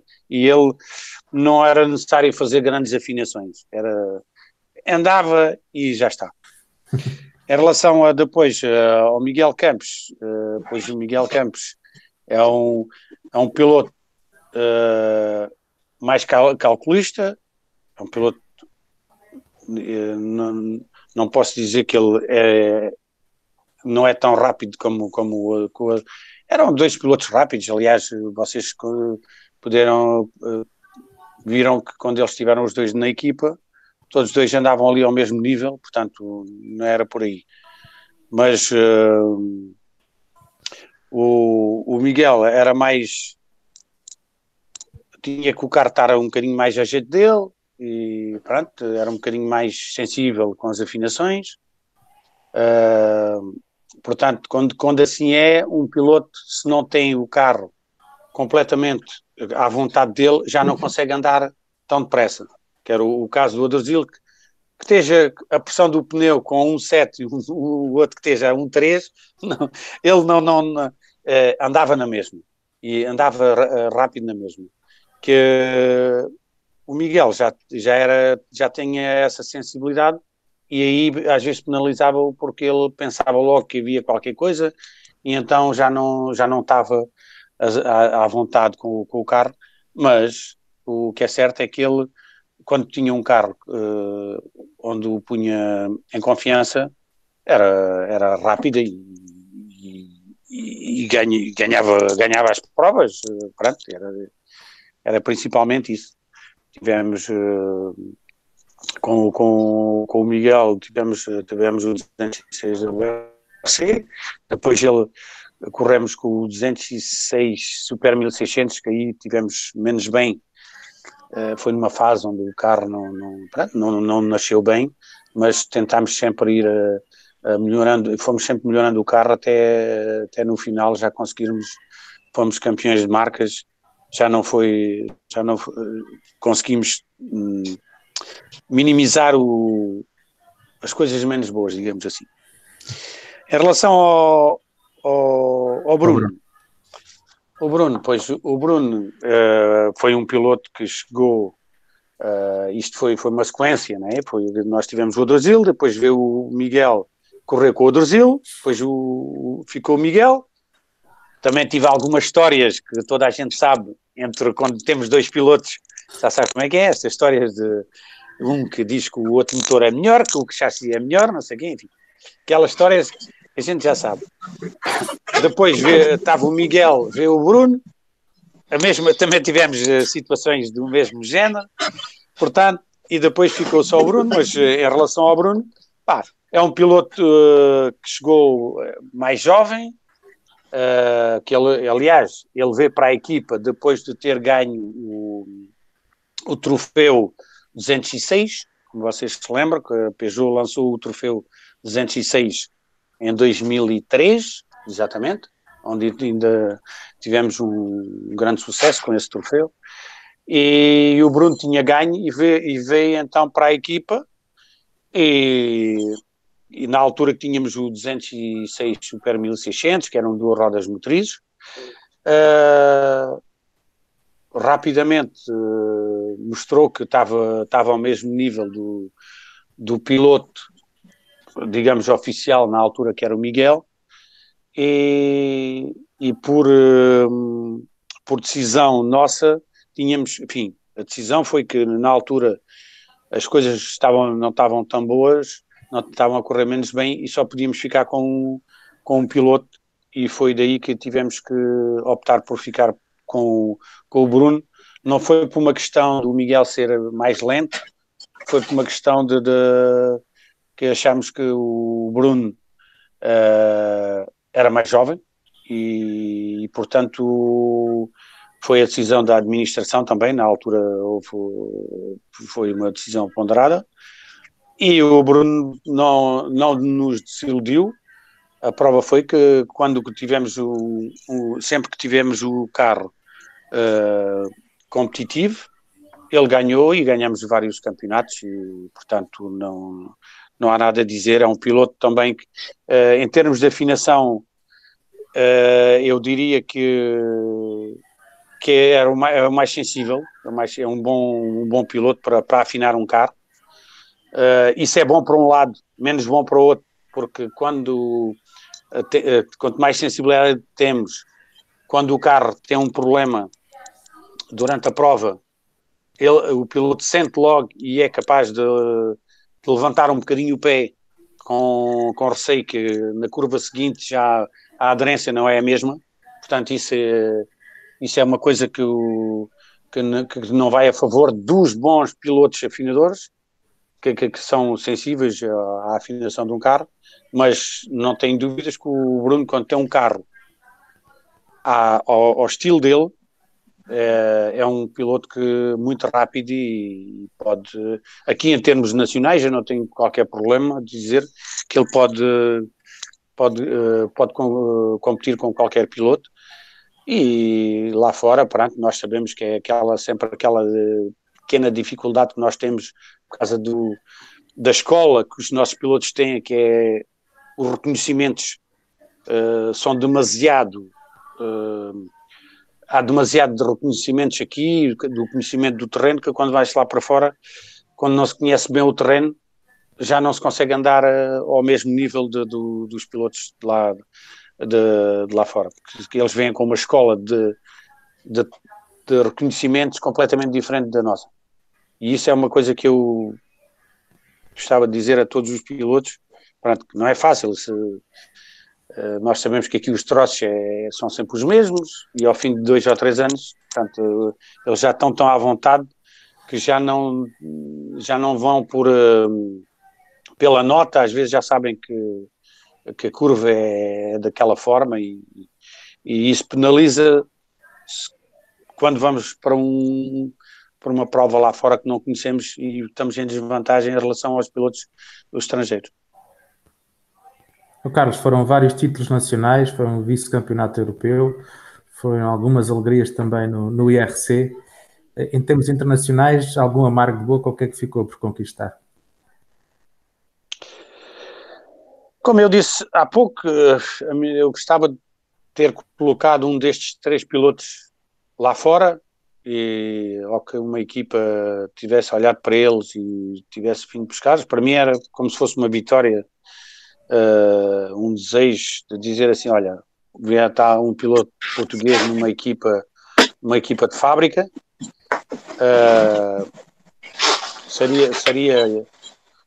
Seria um grande orgulho para mim e para Portugal de termos um piloto numa equipa de fábrica. Por outro lado, o que é que eu gostaria? O que é que eu não... O Nuno perguntou-me o que é que eu gostaria ainda de fazer O que é que ficou a faltar para esse percurso tão vitorioso da Peugeot Sport Portugal? O que ficou a faltar, pois, pronto, em 2003, quando participámos no Campeonato da Europa, foi uma pena não termos ganho o Campeonato da Europa, porque ficámos, como sabem, ficámos em segundo lugar, com os mesmos pontos, mas isso mas eu gostava de ter pedido continuar mais uns anos com a equipa. Isso era o que eu queria, e ter pedido participar num campeonato do mundo não digo em WRC, porque isso é impossível. Nós vimos claramente isso, e eu sei que é impossível para as equipas privadas lutarem contra as equipas de fábrica, mas pelo menos no WRC2 gostaria imenso de ter uma equipa e de ir à luta contra qualquer outra equipa de outra marca, claro, ter uma marca por trás, porque para ter uma boa equipa temos que ter uma boa marca, porque temos que ter a marca um pouco por trás para não termos tantos limites nos orçamentos, mas isso ainda era capaz de aceitar um desafio desses. Neste momento, bem, o projeto Peugeot acabou em 2011 e, entretanto, vimos o Carlos agora está ligado à FIA neste momento, aos caminhões também, vai a algumas provas do Mundial de Rallys. Quer contar-nos o seu papel agora dentro da FIA e como é que ocupa os seus dias? Olha, eu em 2011, portanto, quando a Peugeot foi decidido de acabar de fechar o departamento de competição. Pronto, eu concordei, obviamente, não, como já nós tínhamos eventualmente a possibilidade de continuar em Portugal, mas não fazia sentido, não havia concorrência, e então penso que foi a boa decisão. E face às dificuldades que havia naquela altura, havia muitas dificuldades financeiras em Portugal, não havia patrocinadores, portanto, assim foi. O material foi todo vendido para uma equipa italiana, a qual em 2012, eles contrataram-me, ainda fiz várias provas de campeonato da Europa e campeonato do mundo com eles, e em 2000, mas eu achei que não era a equipa certa. Talvez tivesse se fosse uma equipa um bocado diferente, tivesse continuado. Eu era responsável, era team manager lá durante as provas, mas achei que não era a equipa certa. E falando, foi aqui durante o Rally de Portugal que falei com uma pessoa da FIA, que é o Jérôme Touquet, que é uma pessoa que é um delegado técnico do WRC, e ele até perguntou-me o que é que eu fazia, disse, o que é que eu faço? Pois agora, olha, não faço muita coisa. E ele próprio me disse, mas porque é que não envias o teu currículo para a FIA e vens trabalhar connosco? E assim foi, e disse por que não, e obviamente enviei o meu currículo, enviei-o diretamente ao João Todd, porque achei que era se calhar a melhor forma de ter uma resposta mais rápida, e ao fim de 15 dias estava já em Paris a ter uma entrevista e lá fui eu para a FIA. Eles precisavam de uma pessoa no Campeonato da Europa de caminhões. Para mim foi uma novidade, não conhecia. Estou a ser sincero, não conhecia o mundo dos caminhões, principalmente nos caminhões em pista. Já conhecia os caminhões de todo o terreno, na altura dos Dakar e isso tudo.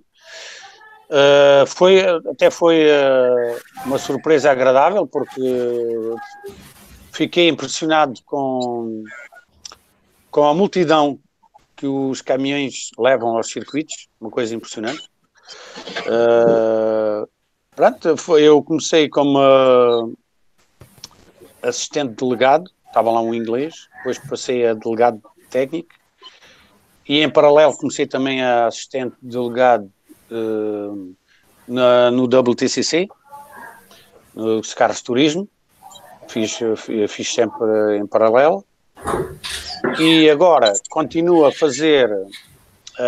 ainda continuo a fazer os caminhões. Agora tenho uma pessoa comigo, e em 2013, 2014, não, foi em 2017, o último ano do WTCC, já era delegado técnico do WTCC. Agora sou delegado técnico do WTCR, do ano passado, e este ano, que ainda não começou o campeonato, infelizmente. Mas pronto, eu sou externo, eu é que sou responsável de fazer evoluir os regulamentos técnicos, tanto nos caminhões como agora nos carros de turismo, em paralelo com o WSC, que são as pessoas, porque como vocês sabem, os carros TCR são homologados por uma entidade que é a WSC, do Marcello Lotti, e a FIA. Nós temos o nosso regulamento esportivo, próprio regulamento esportivo, mas o regulamento técnico tem que ser feito em acordo com eles, e eu é que sou responsável por isso. Esta é a minha ocupação atualmente, carros de turismo e caminhões. E algumas provas de campeonato do mundo de rallies, quando tem tempo. Muito bem. Acho que conseguimos abordar aqui, em quase 2 horas de conversa, a carreira do Carlos Barros, não foi, Zé? É verdade, Carlos. Foi uma conversa porreira, dava para ficarmos aqui muito mais tempo. Então, se pegássemos nas muitas histórias que deve ter, pense numa coisa: escreva um livro um dia, porque vale sempre a pena. As pessoas adoram histórias de automobilismo e o que não lhe falta são histórias. Muito obrigado por ter passado aqui estas 2 horas connosco. Pronto, vamos, quando isto tudo passar, vamos continuar a ver aí nas provas. Pronto, vamos ver o que é que acontece. Olha, por exemplo, no Rally de Portugal ainda este ano, esperemos que, tal como se fala, que pode ser que seja em outubro, logo se vê. Vamos ver o que é que vai dar. Muito obrigado, o prazer foi todo meu e estejam sempre à vontade quando quiserem algum tipo de informação ou sobre a minha carreira ou sobre a minha vida, não tenho, que eu espero que ainda seja longa, ainda tenha mais uns anitos, ainda que espero, se tudo correr bem, é o que eu digo à minha mulher, digo, eu só me vou reformar quando eu porque eu, assim, sou um sortudo, e ela diz-me que eu sou um sortudo de fazer aquilo que gosto, e é verdade. Na verdade, o que eu estou a fazer agora, posso dizer, não é aquilo que eu mais gosto, porque a adrenalina de ter uma equipa, estar a lutar por vitórias e derrotas, é completamente diferente. Eu agora aqui sou delegado técnico, obviamente que há aqui é uma forma também de estar, estou ligado ao desporto automóvel, neste caso, é uma outra forma de estar no desporto automóvel, mas é o que eu digo, ainda não, como é que se diz, ainda não joguei a esponja ao chão. Nunca se sabe se ainda voltarei a colaborar, nem que seja a colaborar com uma equipa nacional ou internacional. Vamos ver. Assim espero. Carlos, obrigado. Obrigado, Nuno. Obrigado, Luís. Tá. Obrigado. Um abraço. Obrigado, um abraço. Obrigado.